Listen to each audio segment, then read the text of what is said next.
Hello, everyone. It is right at 1:30, but I still see several people joining, so we're going to give it about one more minute before we begin. Thanks.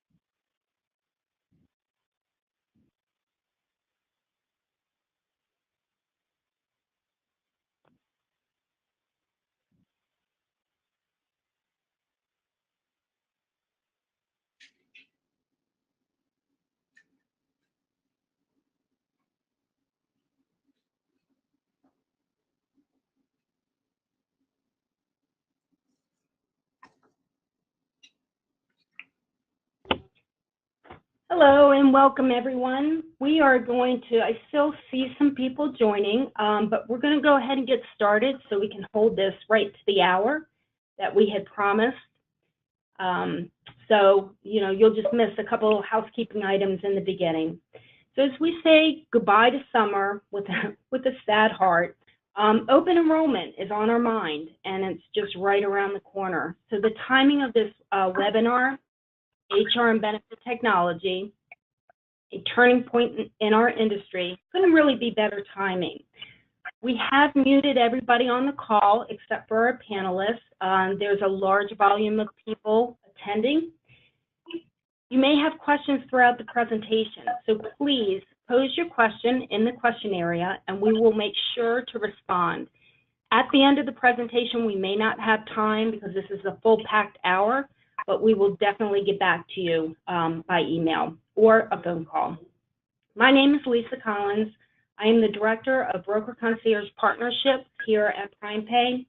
And over the past year and a half or so, my focus has been working with third-party technology vendors, integrating our various business solutions to provide our broker partners with an integrated solution, so payroll, HR, and benefit services. So these are really exciting times for us, and we have a lot of valuable information today that we're going to share with you from our panelists. I'm getting a little bit of feedback. Hopefully you can hear me okay. So today's agenda, we're going to start first at looking at some employee benefit technology statistics, just a few, which will provide us with an understanding where we are today with technology and what we can expect in the near future. I'll then introduce our industry technology experts. We have 3 with us today, and I want to thank them for taking the time out of their busy schedule as well to join us and share their valuable information. We also have about a dozen or so questions that we're going to pose to the panelists, ranging from general industry discussions. We'll get into more detailed conversation, looking at system features and functionality, and then we'll move into more of a business discussion, including some best practices to incorporate technology into your business model based on their experience. They have a lot of vast experience working with brokers in the technology, the employee benefit technology space. And then we're going to conclude showing you what an integrated solution could look like. So let's begin with, I ran across a Guardian survey. It's their 5th annual workplace benefit study, and it's entitled Game Changer, the digitization of employee benefits delivery. I just pulled a couple key points out of the survey that I thought was really informative. So the survey noted that the adoption curve for employee benefit technology has really increased. And it's due to that SaaS model, software as a service, enabling small employers to afford access to technology that they probably couldn't afford before. And with the increase of the younger population, the younger workforce generation, technology is expected by employees. You couple that with the complexity of compliance, and tech is really front and center. Systems need to share data, share information. The majority of the employers have increased their spending with the benefit-related technology over the past 5 years. And what we're seeing is about 50% expect to further increase their spend in the next 3 years. And they're doing this to really address their top benefit challenges. And those are probably, we all know what they are: the controlling the costs, increasing efficiencies, which is key, ensuring legal compliance, also very important, and improving the workforce engagement.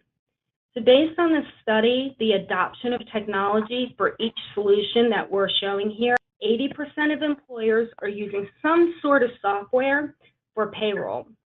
51% of those employers are using some sort of software for benefit enrollment, and about 40% for some type of benefit admin, and about the same, coming in about 44%, not represented here, for some HR admin.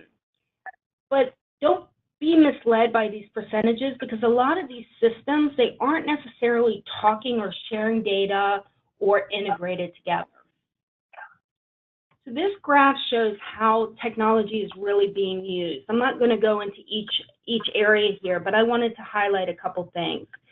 So this is showing if employers are managing technology in-house. Is it being managed through maybe a software license? They may hold the license, a broker may hold the license, or is it completely outsourced? You'll notice that over half of the employers are outsourcing their benefit administration. So that bottom bar, it shows 54% are outsourcing that function. And the second most outsourced area is benefit enrollment. That's coming in second place at about 46%. So shows a big opportunity for brokers, because this really is in your wheelhouse. It's centered around benefits. It highlights your need to know about what technology is available for your clients. This next chart goes into really what we can expect over the next 3 years, where we see the movement. And the largest change for benefit administration is in the small group market. So if you take a look at the size of the employer at the bottom, 5 to 24, and then the next bar graph to the right, 25 to 99, so we're looking at combining those two together for groups under 100 employees. Over 70% of employers in this size market are planning on changing some sort of benefit administration, incorporating technology. And the small group market really hasn't been a focus until recently for these technology vendors, and maybe not even a focus for you as far as introducing technology to your small group clients. I want to share a story, a Gusto story with you, and if you've participated maybe on another technology webinar, you may have heard me tell this story, but I think it's a really important story to hear. I believe Gusto is to the broker community what Netflix was to Blockbuster. And what I mean by this is Blockbuster had their eye on what they thought was their key competitor, the cable companies. But really, the competitor was more Netflix than the cable, but they didn't see Netflix coming. So the broker community shouldn't make that same misjudgment by maybe only having their eye on, we've heard in the past, the payroll companies that now have an employee benefit division, or they have their own insurance brokers. Your eye should be maybe on the Gusto type companies of the industry. So those are what I call tech-enabled brokers. They provide a total solution, so incorporating payroll, HR, ben admin, and enrollment within one solution. And just to highlight how important technology is becoming for the small group market, Gusto alone in the past 6 years has amassed over 60,000, that's 60,000 clients in the small group market. And I think what's really interesting to note is the average size of their client is 10 employees. So it just highlights the importance of this small group market and technology. So employers are seeking help for benefit technology. 51% of the employers are seeking help in this technology arena. You're their trusted advisor as their broker. They need your guidance. So with that in mind, what we decided to do today, our goal in the webinar today is to share some important insights from these benefit technology industry experts, which I'm going to introduce here in a second, to help you have those conversations with your client, to consult in this area of HR and benefit technology, or what you may hear called HCM or HRIS as we go through this presentation. So we're really excited to have these industry experts on the call today. Let's get started with the introductions. Elsie Fairchild, she is the CEO of BEST. So Elsie, her employee benefit career began many years ago in Indianapolis, Indiana. She worked for an actuarial firm. And she started specializing in worksite back in 1987, long before that term existed. She moved to State College, Pennsylvania in 2001, and then in 2012, along with her son Nash Skiles, opened their Lancaster, Pennsylvania company where they're now based. Elsie's an active member of multiple HR organizations, multiple industry-focused groups. She's an occasional speaker, presenter, and vendor at many industry events, and she enjoys building a brand that is well received and respected within the marketplace. So Elsie, could you just share a quick overview of what your company BEST offers to the brokers? Sure, thank you. Thanks everyone for being here today. We appreciate your time. As Lisa said, I've been around for a long time. I've seen a lot of changes going on.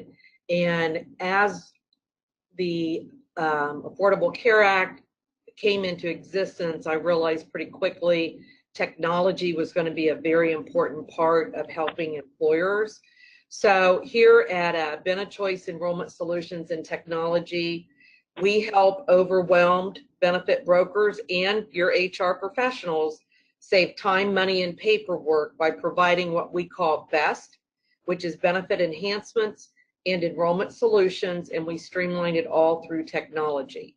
So we are a single source provider that works exclusively with brokers to help you increase the overall value of the benefit programs you provide to your HR employer clients. And we deliver that with an entire implementation focus. So not only just systems, but also communication, education, and enrollment tools for the employees. Thanks, Elsie. So now we're going to move on to our second panelist, Josh Hoover. Josh has a broad range of experiences spanning more than a decade of consulting, human resources, business development, sales, and marketing. He really offers a unique perspective in HR technology consultant as someone who has managed and sold payroll, developed an HRIS solution, and actually programmed databases. He's seen the HR process from every position. Working with clients to find technology that can best solve their problem and streamline their processes is where he excels. Developing long-term strategic relationships is paramount to him, offering exceptional consulting services and solutions. Josh graduated from Texas A&M University. He lives in Allen, Texas with his wife and their 2 sons. So Josh, can you just take a moment and highlight your company, the consulting practice, and how you help brokers? Yeah, thank you very much, Lisa. So my name's Josh Hoover with Benefit Technology Resources, or BTR for short, and we focus on the mid-market, usually 100 lives to 5,000 lives, to really evaluate from a comprehensive perspective a needs analysis with each client to really get a deep dive in what some of their pain points are and how to help solve those problems, whether it's troubleshooting with current vendors or all the way going out to market to do an RFP and find a new solution. And we partner with brokers around the country to help deliver those solutions to their clients. So that's the short version of the story. All right, thank you. And our third panelist, Jenn. Tomaselli. So Jenn has a diverse experience in multiple industries as well, including healthcare, nonprofit, and software implementation, with over 18 years experience in and expertise in payroll, HR, and benefits. Jenn's experience affords a broad-based understanding of HRIS systems, as well as the complexities of the ever-evolving healthcare industry. As benefit technology practice leader at Providence Technology Solutions, she sees or is responsible for overseeing the team of analysts working on various benefit platforms such as bSwift, Employee Navigator, and Maxwell Health. She facilitates vendor relationships to ensure successful client outcomes and unmatched quality service while contributing to Providence's overall growth and business development. Can you share, Jenn, insights on Providence Technology Solutions? Sure, thanks, Lisa. Good afternoon, everybody. So a little bit about Providence. We are a professional services IT company. So what that means is we work very closely with brokers like yourself. We also work directly with technology vendors and directly with clients as well. So we help them either implement or maintain their HCM and benefit technology. One thing that definitely distinguishes Providence from some of our other competitors in the industry is that we do not sell any of the technology, so we're only really selling our resources and the expertise that they bring. And ultimately, our goal is to work very closely, particularly with brokers, to help you develop strategies that are going to grow your business. Our services range. We have a wide variety of services, including we do system selection and so help guide on system selection, project management, data auditing and migration. Obviously, we do implementation on technology from the planning all the way to the rollout. We maintain technology day to day. We also do a lot of training as well of administrators on those systems. So essentially, we're an extra set of hands, maybe an extension of your business when you're lacking skilled resources, or maybe you're just shorthanded, or we could even be an option to fully outsource technology needs. Great, thank you. So as you can see, our panelists have a very vast, extensive knowledge of technology, but also the benefit industry. So we are thrilled to have them participate on this panel discussion today. So over the next 50 minutes, we're going to go through some of these questions here. These questions that we hear from our brokers. So really to start with everybody on this call being on the same page of understanding what we mean by HR and benefit admin systems. Elsie, can you describe the different HR and ben admin systems you see, what you work with, and where that industry is going? Sure. It's changed so much over the years. I think the most important thing is all the different acronyms and knowing what's out there. So I started doing core benefit kind of setups to help employers and brokers get through their open enrollment period with all of their benefits. Well, it's evolved today into a lot of different solutions. So a lot of it is the different terminology. So part of the approach that I like to take is to look at 3 different main components. You'll find a lot of carriers out there trying to have an all-in-one solution that's all contained within one system. That works for some clients, but for most of us, it's sort of that jack of all trades, master of none philosophy that you really have. Obviously, you have your payroll component, and then you have your benefits administration component, and then you get into all the HR kind of components. So you have not only your human resource information systems, but then you have your HRC systems, or I'm sorry, HCM systems, human capital management. So they're all evolving. So the biggest thing I think to look at are the different components that an employer needs to run their business and to run the employees and the benefits and keep everything as handy as possible. So it's a constantly evolving market where you've got your employee data information. A lot of times that's going to be held obviously in payroll. Then you have your benefits administration, who enrolled in which medical plan, which dental plan. That's a whole different system or component. And then you also have your employee census data, your HR kind of information on employee census data, dates of hire, their onboarding form. So onboarding and payroll is different than onboarding and benefits. So part of the whole thing is keeping up to date. And I think it's important to, especially for the broker community today, is to partner with someone that really specializes in not only what's going on today, because there are so many different platforms. We've seen multiple times that a client will pick one company that's an all-in-one solution only to find out that the payroll vendor doesn't integrate, in that it doesn't meet their standards. So the biggest thing today is it's always changing. There's multiple platforms out there. It's very difficult to know which one to use, but you've got a lot of different components from, does your client need applicant tracking? Does your client want to be able to onboard employees in payroll efficiently? What kind of performance management tools do they have? Some systems have time and attendance and absence leave and management and vacation requests, onboarding for benefits, and then the benefits administration systems. So there's a lot going on. And again, we've worked with brokers for 31 years. I've been in the marketplace.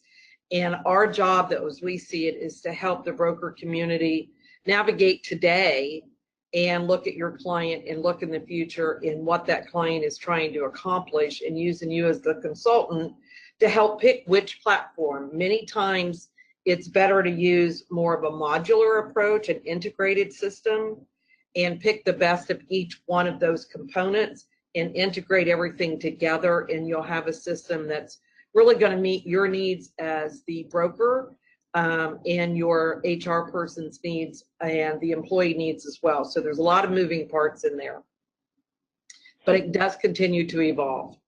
Yeah, it really does.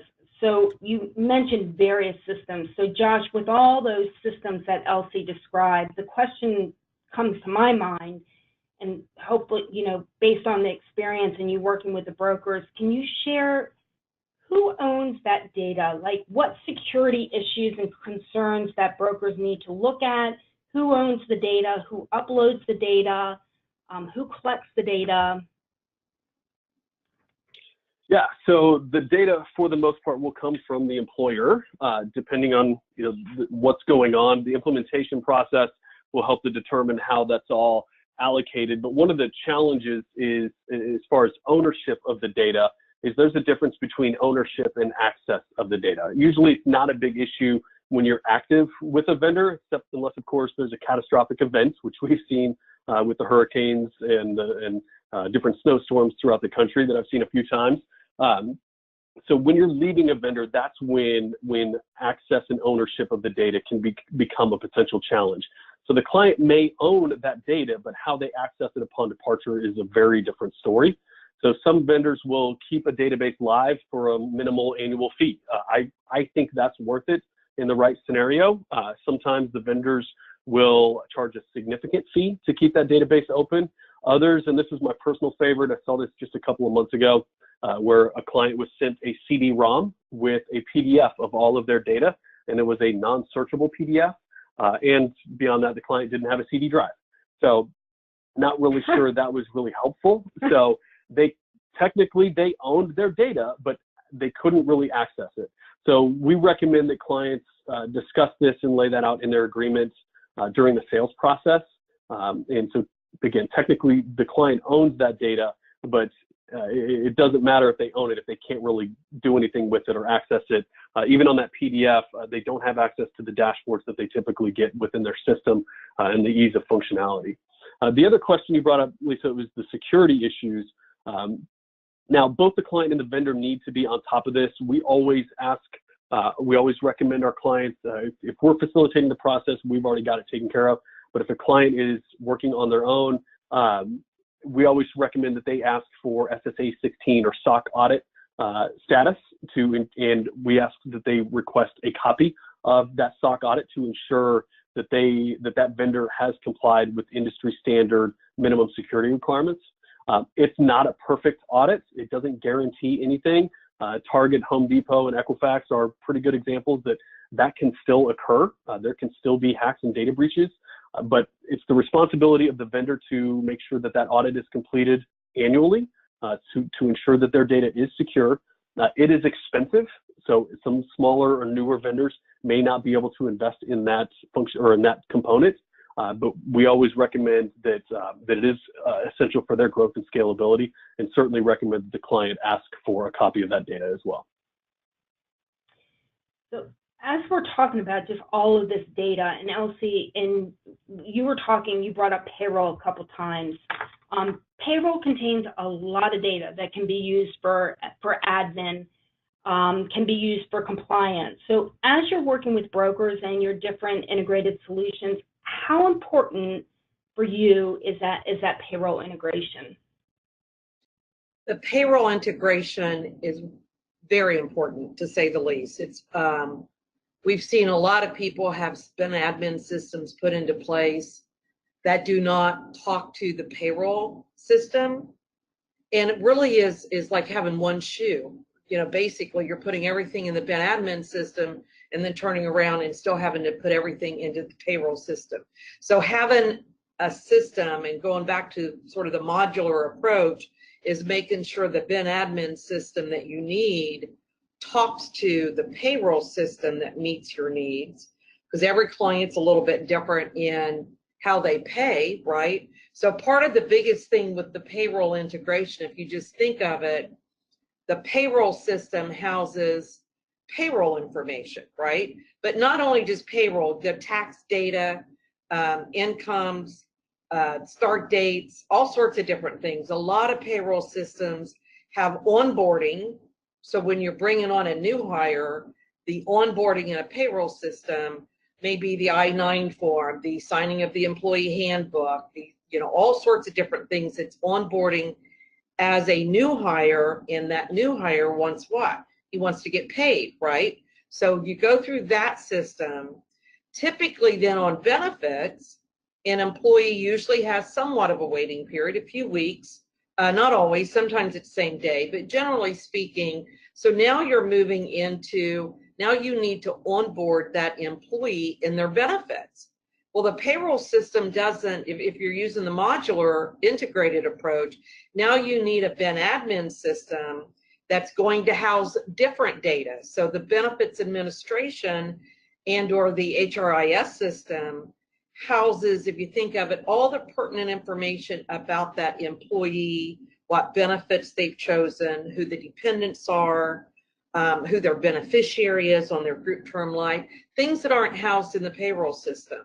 But the integration of the two really streamlines that HR person being able to put information into payroll when that employee is hired, and then when that employee is benefit eligible. So the first of the month after 60 days, several weeks have passed by. So in the admin system, if it's integrated with payroll, you can onboard that employee in their benefits, and when that employee chooses the high-level medical plan and the low-level dental plan, and chooses their life insurance amount, all those premium deduction amounts that are so important automate over to payroll. So now HR is only entering it in payroll when they hire on and onboard. From there, they go into the admin system at a later date when they're benefit eligible.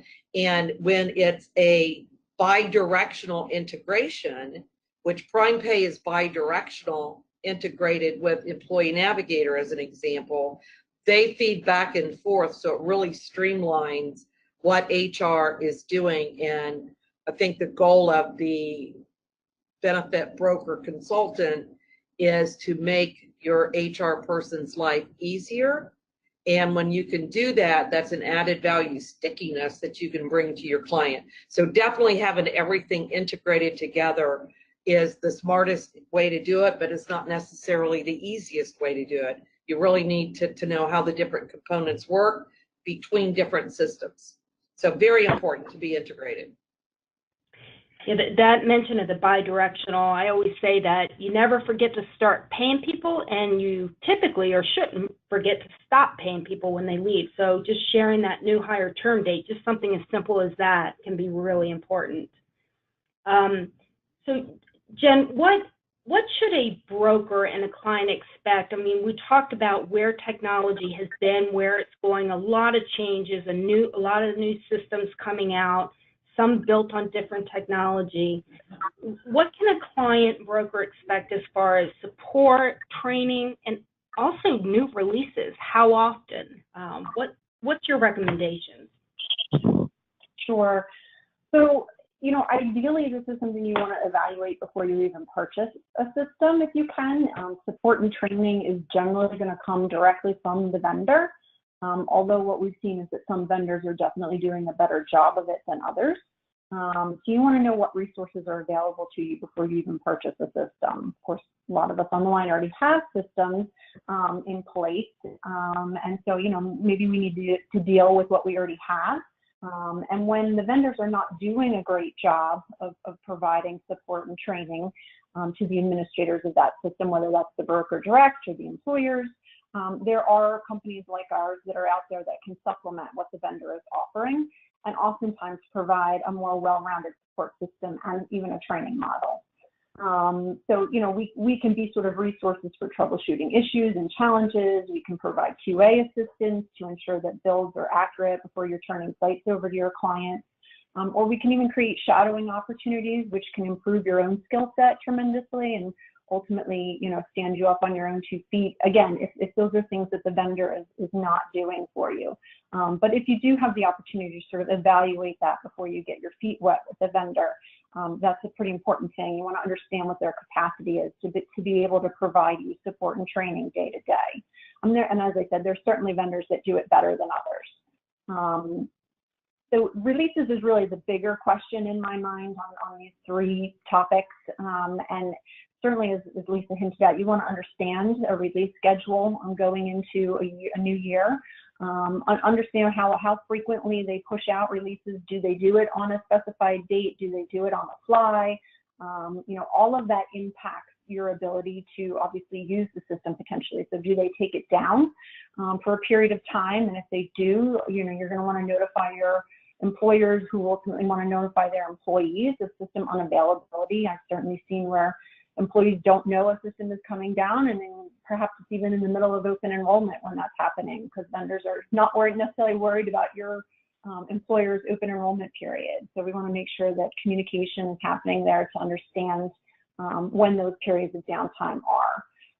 Reading release material, that is critical, and I can tell you, I've done a lot of work personally with releases, and I've even, I take very complex vendor release documents and break them down into very readable, easy to understand documents for employers, and think, oh, everybody's going to love this, and then nobody actually reads it. So that's critical in my mind. Understanding how those release changes are going to impact you. So oftentimes there are usually 2 different kinds of changes going on in the release. You have automatic updates that are going to impact everybody. You have no choice. This is what's happening. Or you have optional new functionality that maybe needs to be considered and implemented at some point in time. So you want to think about those things. Obviously, automatic updates, you have no choice. As I said, you need to think about how that impacts your day-to-day. Do you need to provide additional training to employees and help them figure out how to use the new functionality? With optional updates, that's really the bigger challenge in my mind, because oftentimes what we see is employers are not keeping up with system evolution. So they're using the system in the same exact manner they did when they purchased it, and they're 5 to 10 versions behind, and there's all this great new functionality out there, and they're not using it. Essentially, when you know a release is going to happen, you want to set aside time to deal with those changes and consider the optional updates, evaluate if they're going to help your business or your employer's businesses, and decide if you want to actually implement those new things. There could be multiple features they aren't using and provide better efficiencies, offer greater benefits to employees, and really just give you more bang for your buck, but you might not be using them. So I think that's certainly critical. And again, if release time is just not something you have enough hands to deal with, or don't really, have the resources to deal with it, companies like ours can help you interpret release documentation. We can help you determine if optional functionality should be implemented. We can certainly help with rollout communication and training to end users when that's not supported by the vendor. And really just play a customer advocacy role to help employers get the full value of the solution and not be left in the dust when releases occur, which is oftentimes exactly what happens. So a lot of information shared, and I'm looking at what I titled this general discussion. I mean, this is really very detailed, good information to take away and consider. So let's move on to system features and functionalities. Again, posing some questions to our panelists. Elsie, we'll start with you. It seems like I've heard on several occasions and read many articles, and it seems like it's hard to quantify the cost savings and the employee engagement that technology solutions provide. So how can this best be achieved? I think the biggest thing that I see with technology and the cost savings and the employee engagement is partnering with someone that's a specialist in the area. So I guess the biggest thing would be when you look at how much time HR spends on not just HR functions. Lisa, you were talking about how many of the smaller employers today are looking at BenAdmin systems. If you look at that HR person of 75 employees and one HR person who also does all the supply ordering and everything else, every minute you can save that person is important to them. HR spends a lot of time doing things that a BenAdmin system and a whole integrated system can save them a lot of time if you really think through it. So when they don't have the automation there and HR needs to look up for an employee what kind of coverage they have, which medical plan they went with, they have to sign on to a lot of times that portal to look at that, or they're trying to find out on the dental plan or maybe who the spouse is, who the life insurance beneficiary is. A lot of things just scattered in paper that just looking for something many times takes a lot of time. Whereas if it's housed in a system, you pull up an employee and all the information is right there. In addition to that, again, going back to the paper format, you have a new hire and they're enrolling in medical, dental, and vision. Many times that HR person has to go to 3 different portals to enter the same information for the medical, the dental, the group term life. So you not only have all those functions, now you're dealing with paper and spelling errors and employees who forgot to put information in the system or on the piece of paper. And now you've got the repetition of entering the same information multiple times, and just human error in general, you're going to miss something somewhere.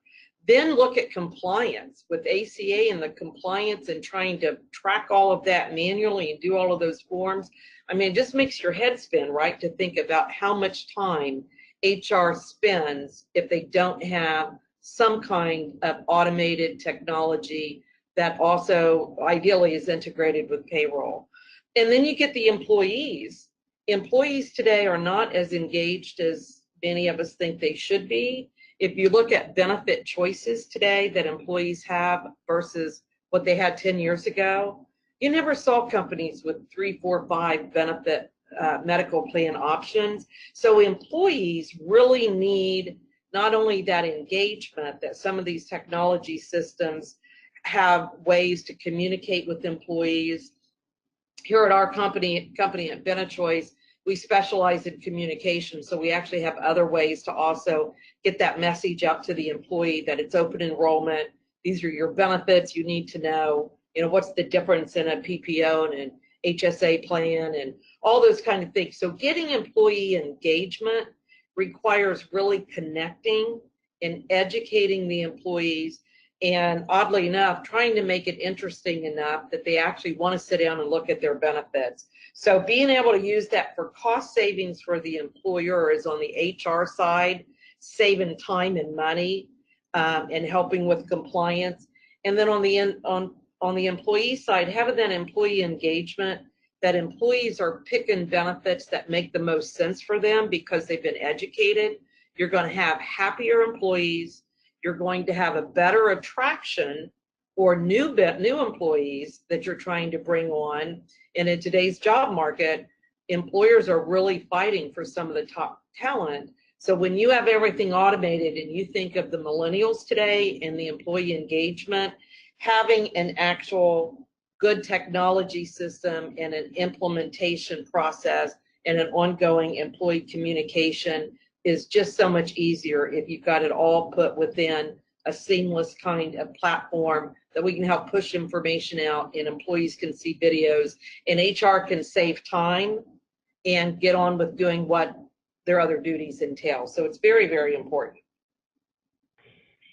You mentioned a couple times again compliance, so that certainly is top of mind for brokers. Jen, can you provide some insight how technology can be used as it relates to compliance capabilities? Sure, yeah, and Elsie did hit a lot of these, points that I would consider extremely important. Obviously, we're all concerned about staying compliant, and there's so many different areas in which employers are regulated. So, it's a very obvious statement to make that without technology to do that and assist, it's very complex, very time-consuming, very costly. Considering things like COBRA compliance, there's certainly the risk of not sending out new hire initial rights notices in terms of their qualifying event letters. We have FMLA, compliance. We have ACA compliance, identifying key highly compensated employees for non-discrimination testing. All of these things, and those are really just touching on the tip of it. Again, if you're not in compliance, you're looking at large fines and really just a headache and a nightmare. So obviously, technology is the answer to a lot of that, and certainly makes the life of an HR person that much better and easier to deal with this. It's never going to be an easy thing to do to remain in compliance because there's so many areas. And certainly, if you're working with an organization who has some sort of compliance officer, that's going to give you a leg up. But as Elsie said earlier, you're really dealing with people that are wearing multiple hats, performing these roles. So sometimes compliance really isn't even their expertise. And that's where we want to rely on technology to, provide that framework for what we need to do to stay in compliance. ACA is obviously a really great example of regulations that sometimes get passed hastily and without consideration of how employers are going to actually implement and deal with them and maintain them. Obviously, it's evolved over time, but initially, some of the top vendors in our industry reacted very quickly to deal with those new regulations and upgraded their platforms to accommodate them. That first year dealing with ACA was still a nightmare for everybody. I remember it very vividly. And ultimately, even if we had a platform in place, it was still a bit of a disaster, but I can only imagine it was still far easier for those of us that had some sort of platform that we were working with than those that had no system. And what's interesting is even now we're still seeing employers who have systems in place that didn't configure it for ACA capability and ultimately aren't using the software for that purpose. And my company has gotten calls where folks are freaking out because now the government has caught up with them and they have fines that they're facing because they haven't filed ACA in the last year or 2 years, whatever it is. I think these folks think the pain of getting the system set up is too great and that they don't want to deal with it. But certainly dealing with the consequences after the fact are far greater and ultimately going to cost you, not only in fines, but you're going to wind up hiring companies like mine and paying top dollar sometimes to deal with that cleanup process.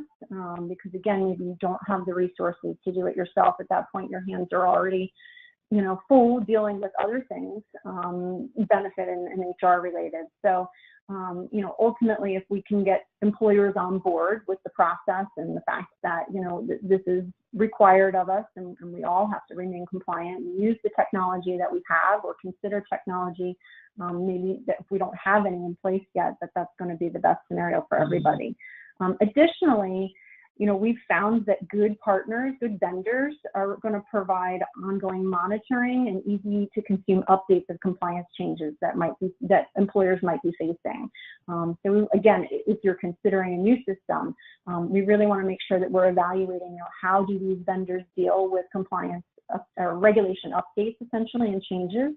And potentially even evaluate some of the history there and look at how they've communicated that information in the past and how, as a company, they've dealt with it. So even revisit, how did you deal with ACA and how did your platform stay relevant to that? If you're considering a new platform.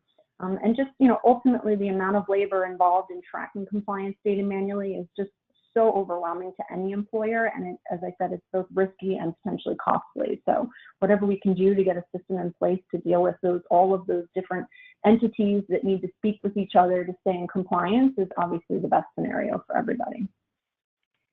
Yeah, it floors me. I'm still seeing Excel spreadsheets from time to time, and there's just so many solutions out there.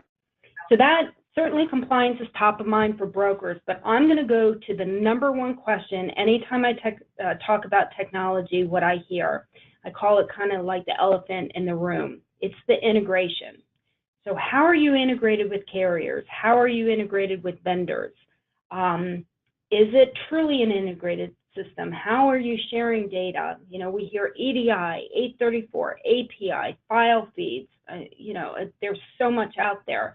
So Josh, can you share what you're seeing today and where you think hopefully improvements are coming in the future?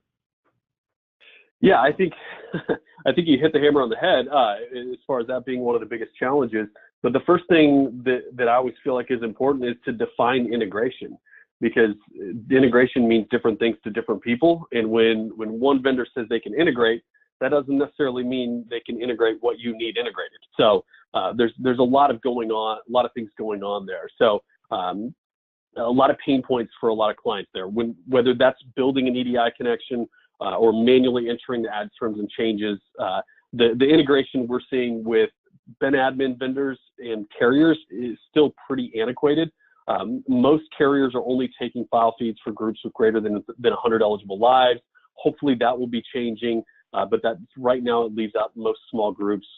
Many brokers are taking on that risk, the eligibility management for the ad terms and changes. They're taking on that risk themselves, which is concerning because of E&O potential there. We don't recommend that.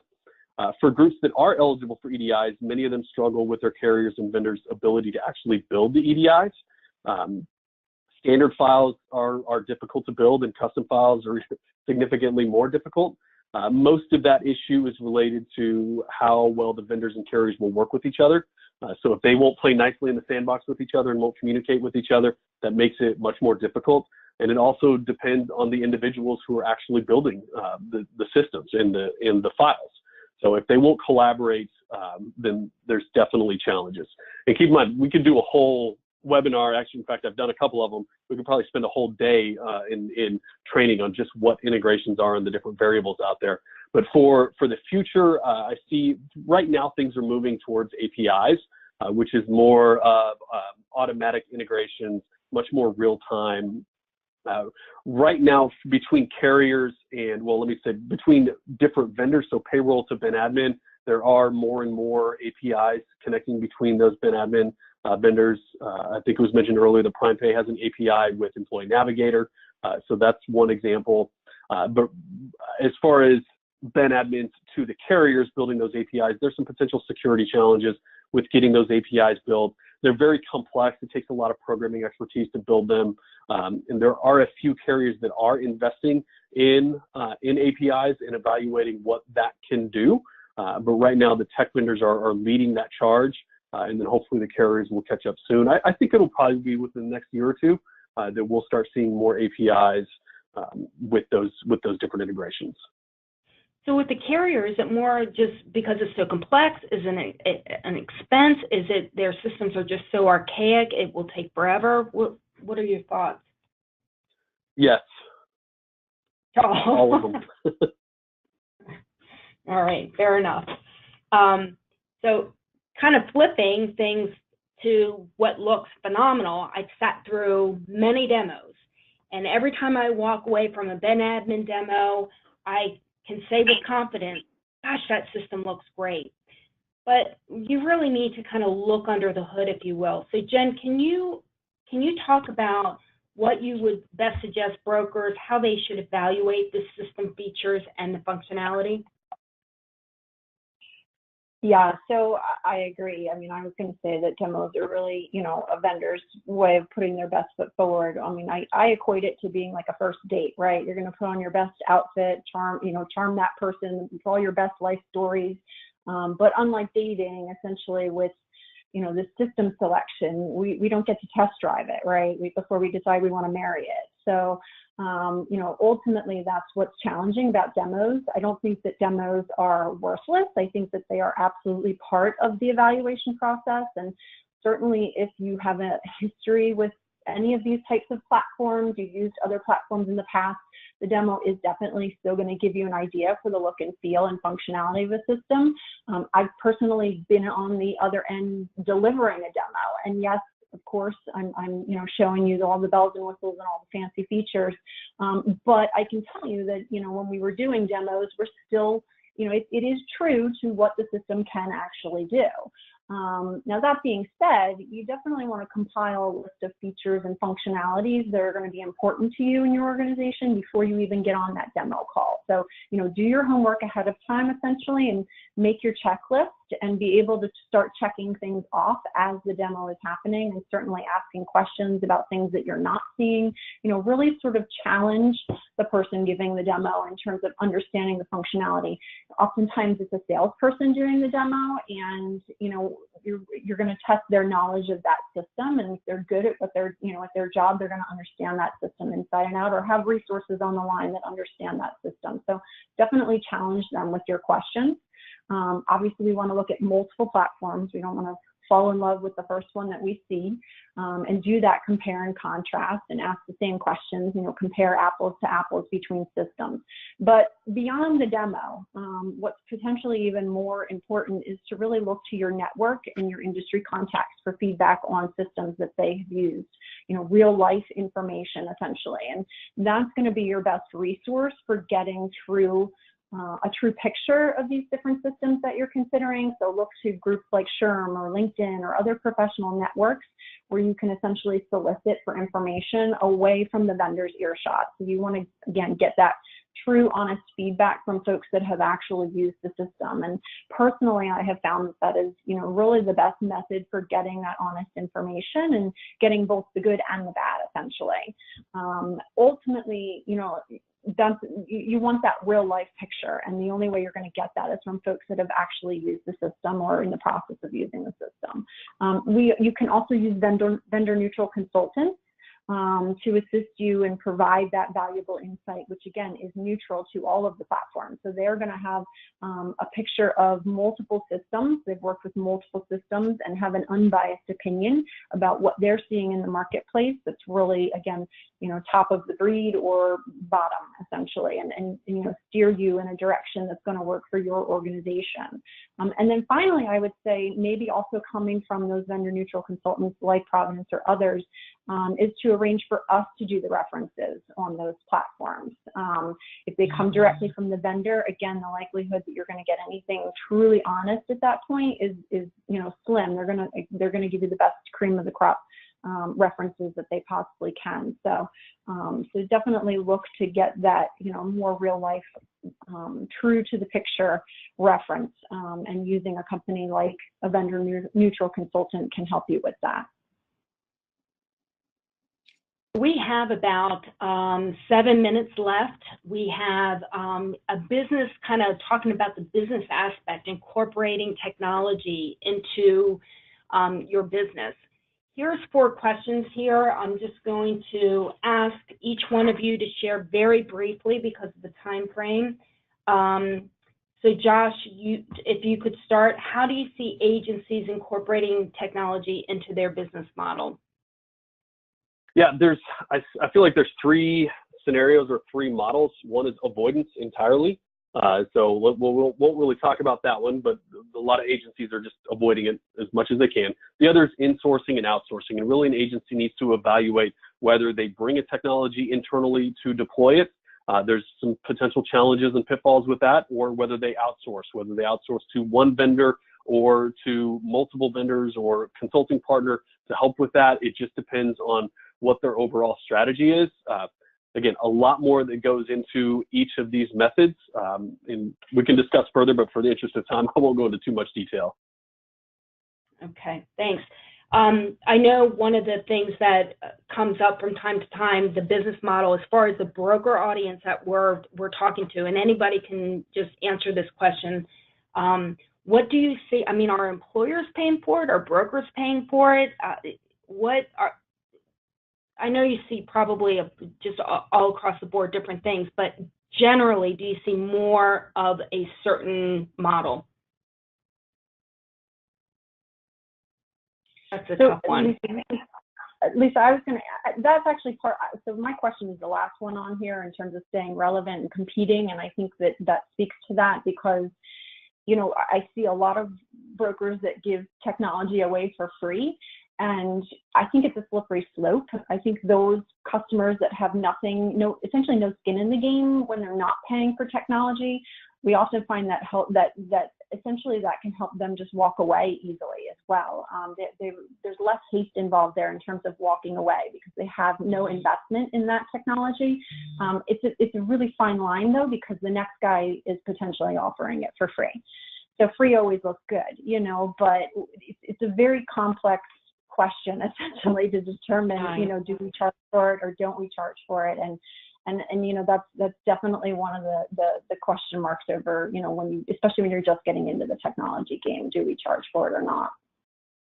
Well, I appreciate you stepping up and taking that, you know, as part of that last question. Another thing that I want to address quickly is brokers, you know, they may be very enthusiastic, they may have a license, they may have made a decision, they're really promoting it, but yet they have the employer challenge of adoption. So Elsie, can you kind of share what you've seen on that aspect? I think what I've seen the most in a nutshell of helping, because again, almost all of our business comes through brokers, where the Ben admin systems have salespeople that's really good at selling and making it all shiny and look nice. But what ultimately happens in, you know, 90% of the cases that I see is benefit brokers want to specialize in benefits, and they'll buy a license to a technology and then have to hire IT people to try to figure out how to put the benefits into the system. So I think one of the best things on average a broker can do is to partner with someone that can help you look at your client individually. Every client's a little bit different and has different challenges. Every Ben admin system cannot house every client. So you get really involved in class of employees and pricing structure and employee contributions. To me, it's very important that you partner with someone that can get into the weeds and ask you questions about your client and work with you and your client to figure out what is the best fit for that particular company. So that to me is the biggest thing. And to Jenn's point, we see brokers paying for it. We see offsets available. We see employers paying for it. But we also do see, to Jenn's point, when it's free, I've seen a lot of cases where employers don't even use the system because they're not seeing a value to something that they're not even invested in and there's no payment for. So really just engaging, and it's so multifaceted. I again would just go back to partnering with someone that's going to help you look at that client and look under the hood. And Josh, just to kind of conclude on the last question up here that we haven't addressed, what challenges do brokers and employers have in keeping up with technology? Some of your answers may be the same as what was just addressed. And also the competition.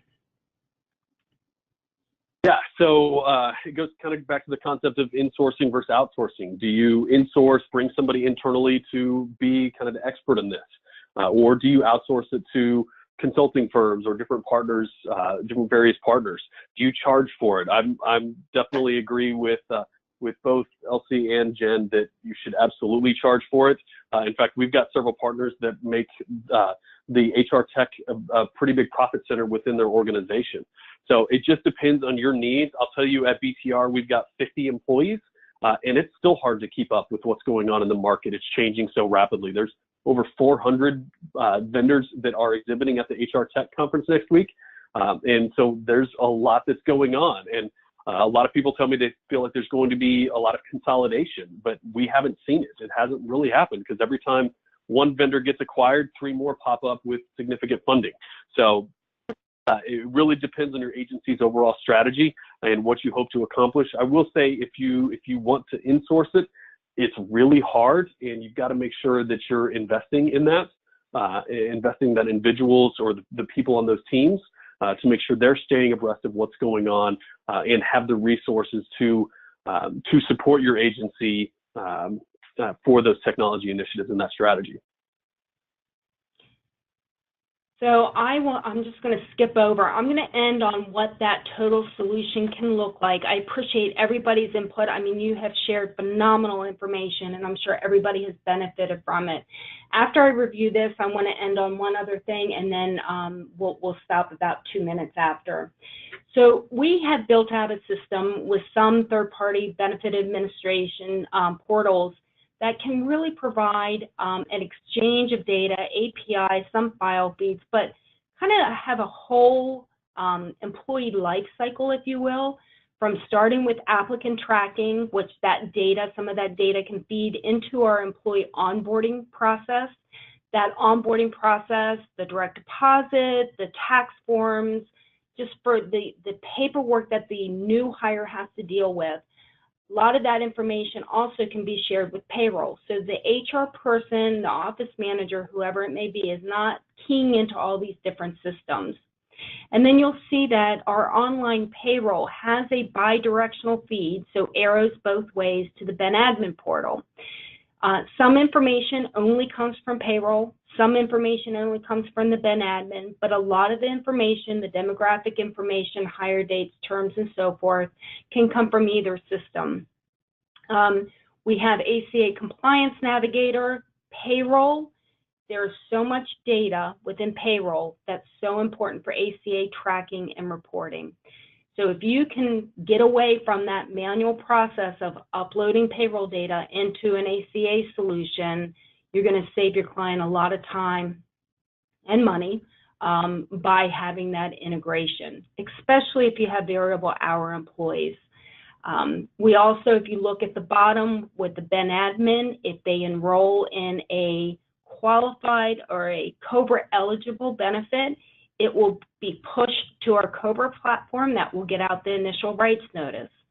As I said before, you typically don't forget to stop paying somebody when they leave a company, so that term through the BenAdmin online portal can push to COBRA as well, and that qualifying event letter goes out.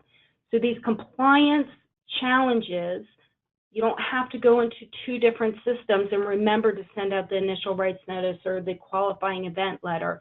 That's pushing from another system, reduces the redundancy, the errors, and double keying.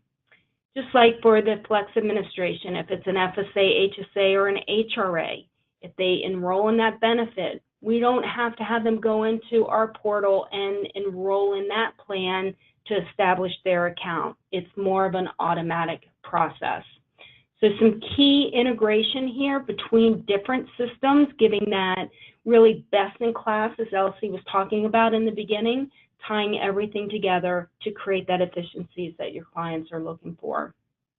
Let me just conclude. We will answer your questions. I do see some questions have popped up here.